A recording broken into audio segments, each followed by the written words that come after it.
What's going on, everybody, and welcome back to Comic Breakdown. If you guys are new to the channel, do me a favor and hit that sub button, hit that notification bell, make sure you're not missing any of the awesome content that we have coming out. Now, with this video, we are jumping back into the Infinite Frontier with Wonder Girl issue number 3. Now, this is picking up with our Wonder Woman Yara floor. In the early days when she's first learning about her powers, how all this came to be, we were following her along her journey. And we last left off with a plane crash, with her and her traveling companion now stranded trying to find out where they are. That is where our story is going to pick up. Now, if you haven't been keeping up with this line, go ahead and check out the link in my description as well as the top of this video. It will get you completely caught up on everything going on in this line. And with that being said, let's dive into this breakdown. Alright gang, so as we dive into issue number 3, personally I really am loving Yara floor. I think she's a really awesome and unique aspect to go with.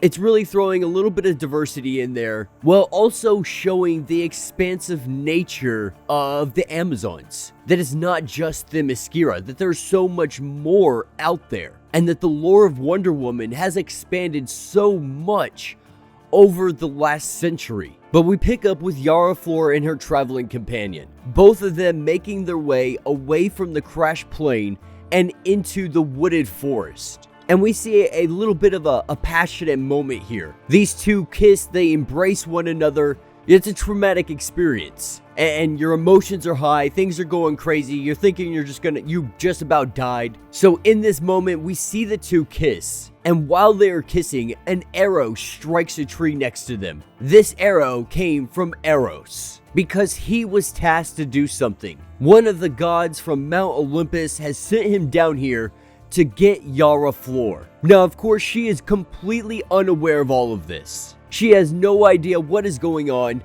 She just sees Eros and what appears to be a giant serpent, and these two are both charging at them. And so they make their run. And as they run into crazy looking creatures all over the forest. And all of these creatures, they seem to be hurting her in one direction. And as they become cornered, as they become surrounded, this is when an alligator standing up speaks to her and lets her know that they have quite a bit to talk about. But that's when we pick up with Wonder Girl and Artemis. These two fighting two Themyscirans, and they are kicking the crap out of them. Not being any match for Cassie Sands or Artemis, these two, they whoop on them so quickly, taking them down, knocking them out. This is when the two have a discussion. Artemis obviously not really wanting to work with Wonder Girl or even have to deal with her, with both of them on a mission to try to find Yara floor. Wonder Girl proposes that the two of them team up,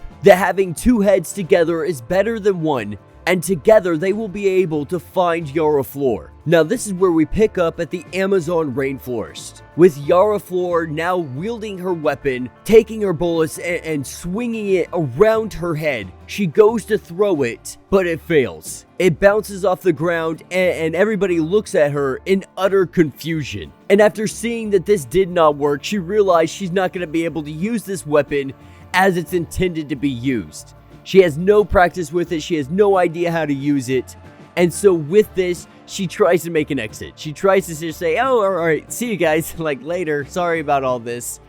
But as she goes to turn around, this is where we see Eros, grabbing an arrow and jabbing it into her stomach, apologizing but saying that he never misses his target. And we see a love infatuation build between the two. Because of this arrow shot, now kind of like Cupid's arrow, she has an infatuation. She has no idea what is going on. She is feeling utterly and completely strange right now. And as what appears to be a tornado, a storm brewing in the background, the guy she was here with is telling her to take my hand, but she refuses.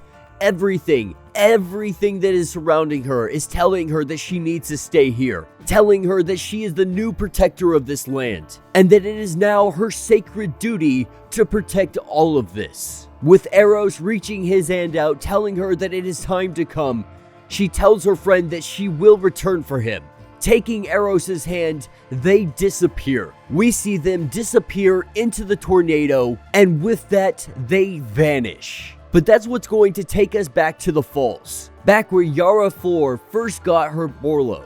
And we have Cassie and Artemis looking around for any kind of sign of where this new Wonder Woman might be, where this new powerful being has come to fruition.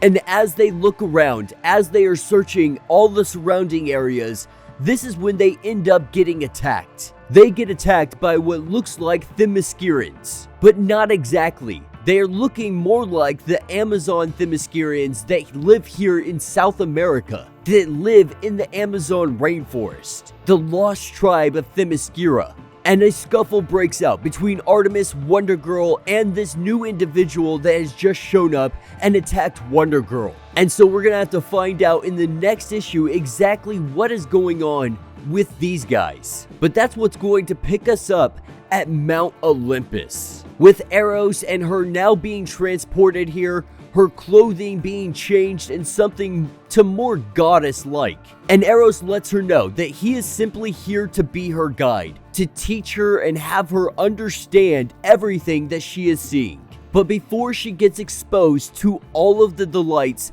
that Mount Olympus has to offer, this is when they introduce her to the goddess Hera. And Hera lets her know that she may rise, because Hera has great plans for her, and they have not a moment to lose. And that is where this issue will end. So let me know what you guys think down in the comments. I think this was a relatively short, but it was a interesting story, because what we're seeing is Eros being sent down by the goddess Hera to gather up Yara Flor. Now we have to assume that Yara Flor is now going to be the champion, if you will, of the goddess Hera, not knowing really what she has in store for her, what she has planned, but we can only assume that it's taking up the mantle of Wonder Woman now that our Wonder Woman, Diana Prince, is no longer around. Now, in the Wonder Woman line, we're seeing her, more than likely be able to bring about her own resurrection. But as it stands, this is the Wonder Woman we get. This is the Wonder Woman that's going to be protecting a good amount of Earth for quite some time. And we see all of that transpire in the Future State event, with Wonder Woman off doing completely other things. And it's actually, I enjoyed Future State when it comes to Wonder Woman, because Wonder Woman is one of the last beings to be left in existence. Diana Prince, Wonder Woman, is one of the last beings to be in existence. But we do see Yara Flor rise up through the ranks and become Jonathan Kent's Justice League Wonder Woman. And so I think it's really awesome. We're seeing the beginning of her story. We're really diving more into the mythos of Wonder Woman. We're finding out more about the Themysciran Amazon tribe that is in South America in the Amazon rainforest. Not only is this story giving us some great diversity, it's also introducing us to so much more lore that rarely ever gets tapped into. But yeah, let me know what you guys think down in the comments. If you have not yet, do me a favor, hit that sub button, hit that notification bell, make sure you're not missing any of the awesome content that we have coming out. And until the next breakdown.